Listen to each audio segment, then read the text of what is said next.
Broadcasting out of Albuquerque, New Mexico, you're listening to the Low Blow MMA Boxing Podcast. Jorge Hernandez with the Low Blow on swfight.com and uscombatsports.com. Here with the WBA Super Welterweight Champion of the world, Austin No Doubt Trout. Austin, how you doing? I'm doing wonderful, man. How about yourself? I'm doing well, man. Doing good over here. So, you've become top of the news lately here after the Ortiz and Josecito Lopez fight. You're apparently one of the top two guys in the Canelo sweepstakes, if you will. Can you tell us anything about your camps talking to one another and the likelihood of the fight going down? You know, as much as I heard is that we're close to making the deal done. This was a few days ago. You know, nothing's ever official until you really get in the ring.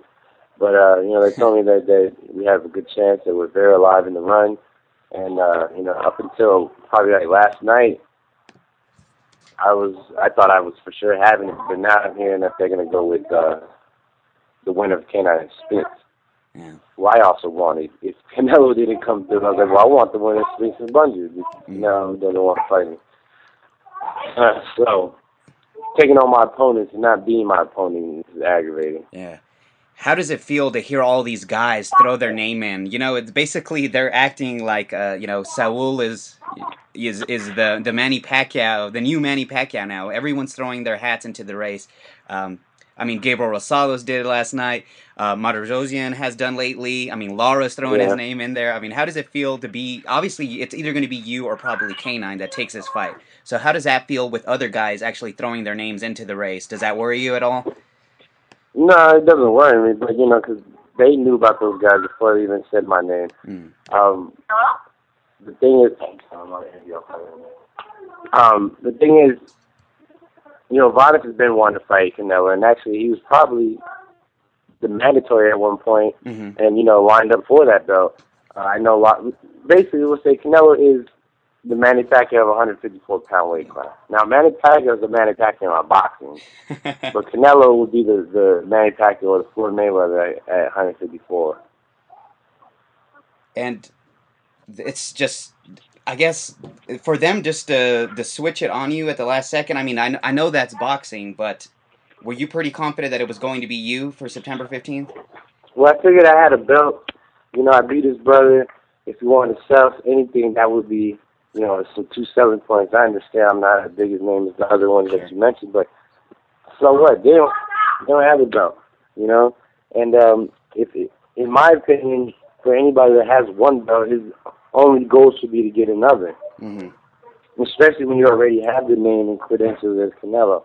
Now, me, my goal is to get another belt, but also build my name also. So, you know, whether it's another title fight, unification fight, or whether it's a fight with another contender, you know, those are all something I'm trying to do. So, you know, Canelo really doesn't have enough to prove besides getting him another belt and becoming the true champion, which I don't feel like he can do because he has to go through me.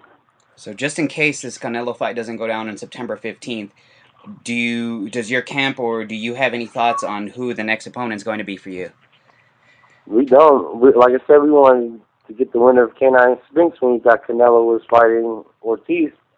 Ortiz pulled out. We thought we was going to get Canelo. Now it's between me and the winner of Cornelius and Spence, so that kind of messes up our backup plan. But if he doesn't pick me, then he's going to pick the IBF champ. And then where do we go from there? We have to definitely look around and see what's the best move for Austin Trout. How were you feeling this weekend when you were watching that Victor Ortiz and Josecito Lopez? The guy was a 5.5 to 1 underdog in Lopez, and he actually pulled it off. Were you pretty excited when you saw that? Were you cheering for him? Well, I'm an Ortiz fan. Yeah. So as a fan, you know, I wanted Ortiz to be good, but business-wise, yes, I was excited. It looked to me as if God was lining the stars up just right to get my fight with Canelo. And you know, he did, because if you look at it, if you think about it, you know, I'm not wishing any bad on anybody, and it's actually just a tragedy, and it saddens me to hear about Paul Williams' his tragic accident.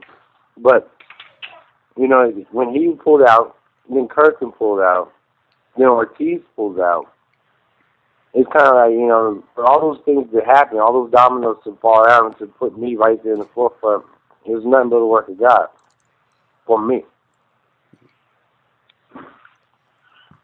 Now, you're pretty much now, it's free. If you're free for the rest of the year, I mean, do you want a big name? Is James Kirtland or one of these other guys a big name that you're actually trying to get next on under your belt? Definitely. But, you know, if they're not ready right now, I'll take a safe, busy fight until they are ready. I don't want to wait another 8 months for no reason.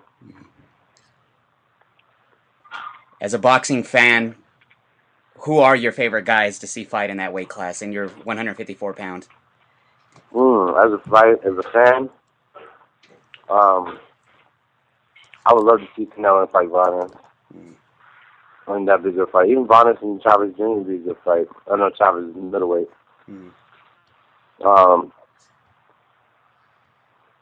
Kirkland, if he could get his arm right, looking good, Kirkland and Canelo would be a good fight. I like to see me and Lada in a fight. I love to watch that fight. That'd be a good tactical fight. There's a lot of fights to make. Molina and Vargas, Molina and Quintana. Yeah. Now, it's probably the most loaded weight class in the top 10, in the top 15, I believe, out of any of the weight classes in boxing. So if the Canelo fight doesn't go down, you know, best of luck in actually trying to get that. And, you know, you're loaded in that weight class to actually pick and choose as a champion who you might want. And if these guys actually want a shot, you know, by all chances, I think you'd be up for the challenge. Yeah. I think there's still a lot of good fights to be made. All right, Austin, thank you very much for joining us. Ladies and gentlemen, the WBA Super Welterweight Champion of the world, Austin, No Doubt Trout. Thank you. Appreciate that, man.